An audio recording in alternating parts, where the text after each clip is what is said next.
Welcome back to Investing with Rude. Today we're going to be talking about NFTs and how you can actually purchase them. This video is for anyone that doesn't know exactly where to start when either flipping NFTs or just buying to hold them for the long term. Essentially what you're going to walk away with after watching this video is a sort of confidence. That way you can say, yes, I am making the right decision when I'm buying this NFT. First and foremost, you're probably wondering, why even buy an NFT? What's the purpose? I mean, if you're past that step, I'm glad to hear it, but there's definitely a certain percentage of people that might be still wondering, why should you even buy an NFT? Why?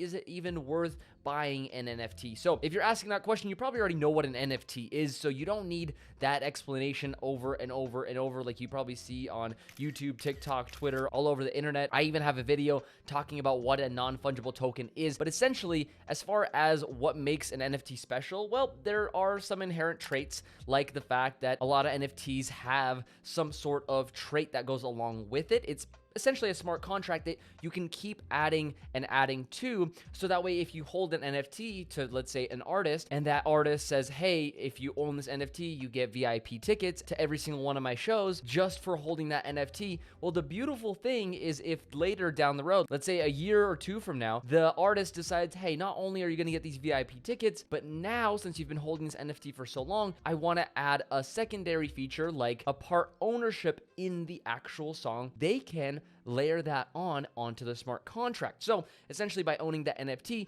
you can have multiple layers of actual usability. But a lot of NFTs aren't that. A lot of NFTs are just profile pictures on Twitter. But even those have at least some utility, where you can maybe hang them in virtual land like Decentraland, for example, or you can even put them up in your own home using something like an NFT canvas. For example, one from Token Frame is a really good one. It does run you around $1,000, but it looks really cool in your home if you choose to, hang your NFT in your house. But you might be thinking, whoa, we're getting ahead of ourselves. I don't even own an NFT, let alone, I don't even know if I want to buy a frame for it. How do I actually buy an NFT? So the first thing that we need to discuss is deciding where we want to purchase our NFT from. There's a bunch of different sites. The ones that have a lot of attention right now is obviously OpenSea. You've probably heard of that before, Rarible, and here's a list of a few others. A thing to consider when purchasing any NFT are the gas fees involved. Some platforms have gas fees, some platforms have small gas fees, and other platforms have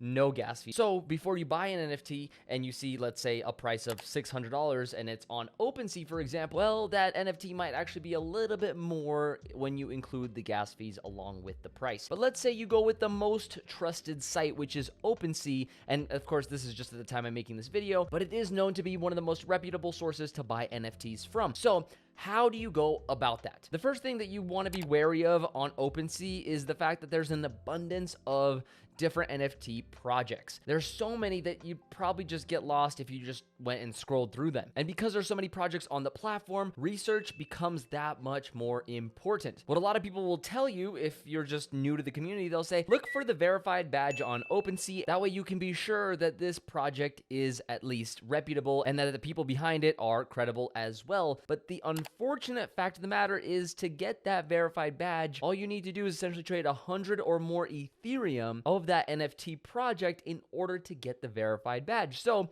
let's say you had a few $100,000 laying around, let's say $4, $5, maybe $600,000, and you wanted to create a project. Let's say you do that, and then you list it, and then you decide to open up a few wallets, and you transact between yourself, and essentially fake that demand of 100 Ethereum. Well, that's not so hard to do, and really doesn't require hundreds of thousands of dollars, especially if you're transacting between one wallet that you own and another wallet that you own. So does that verified badge mean a lot? Well, I'd probably have to say that it most likely doesn't. So remember that the verified badge on OpenSea doesn't actually show credibility, but just the fact that the NFTs in this project have been traded a lot. So essentially, it's a way to scout out at least somewhat the trade volume behind this NFT. But be careful, there are still a lot of fishy things going on in this space, especially because it's so new and unregulated. But let's say you found a project that you think is super cool. It seems super credible, legit, and has some promise because people are buying it in swarms because the art looks maybe really cool. What's the next step in the process? First, determine whether you want to be actually buying and flipping these NFTs, or if you're buying them to hold them long term. Those are two vast different things that you need to consider, because one requires just volume and pure speculation that someone else will buy this NFT just because it's hot right now, and the other requires a little bit more of the community aspect and the longevity of the project, meaning most likely a roadmap and people involved that don't want to get their reputation burned. Now, to give you that level of confidence in both strategies, I'm going to share with you what I think are the most important features when doing both flipping NFTs and also buying them for the long term. Now, if you're thinking about just flipping NFTs and that's just what you're interested in, that's totally fine. But the thing that you want to look for is a strong and growing community. And with the growing community, you also want to look for projects that are growing in volume. For example, on OpenSea, you can actually filter by volume. So the volume can be easily found on the marketplace, but where does the community live? Well, usually it doesn't live on the marketplace because there's no real social aspect to those, but a lot of these communities do choose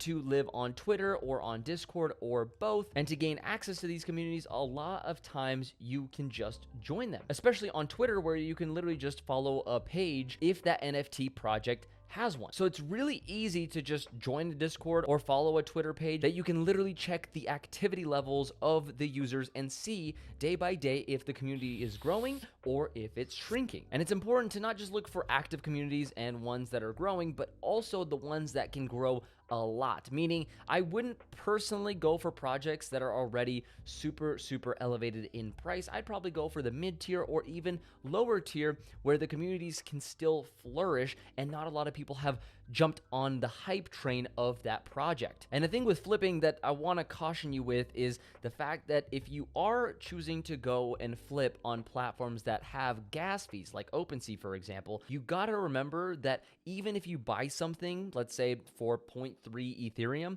then you still have to pay a gas fee, and that can eat into your profits. So instead of having to sell it for, zero point 0.01 more Ethereum, you might have to sell it for a lot more. So be careful when trading these projects, especially when we're talking very cheap projects. In those instances, you might want to just buy and hold them. Or what I've seen a lot of people do is actually generate the demand by buying up a lot of the floor and getting that project to verification status, or getting to that 100 Ethereum level, thus giving them the check mark. And now people are like, whoa, there's a new project that is now verified. You can go and start selling these NFTs to newcomers. But again, it's a very dangerous game to play. Another thing to be wary of before we dive into the next section is the fact that the NFT flipping game, unless you're a veteran, can be very dangerous and play with your emotions. A lot of people that are really into NFTs want to just sell you a project so they can make a quick buck. And a lot of these influencers that want to promote a project, they'll just say, this is the next thing, don't buy it. And then of course, people end up buying into it, and then they can offload all their NFTs for a profit. And then you're stuck holding the bag. So again, be very careful, especially with trying to follow the trends or following other people. Remember, when flipping NFTs, the only person that you can trust is the person in the mirror. Now, if you are saying, hey, NFT flipping maybe is not for me, I want to buy and hold NFTs and watch them appreciate in value, the biggest thing I could honestly recommend is finding art pieces that you actually would want to hang up in your house. Things that you say, wow, that is very unique, or oh my gosh, that is super intriguing, and I would love to have that, whether it's in Decentraland, the virtual space, or just literally hanging in my living room when guests come over. If that is the case and you really like something, then that perceived value, whatever you pay for it, whether it's $1,000, $10,000, actually could grow over time, because maybe if you enjoy something, other people might enjoy it too. Personally, if I wanted to really find something very niche, I would look for smaller up-and-coming artists.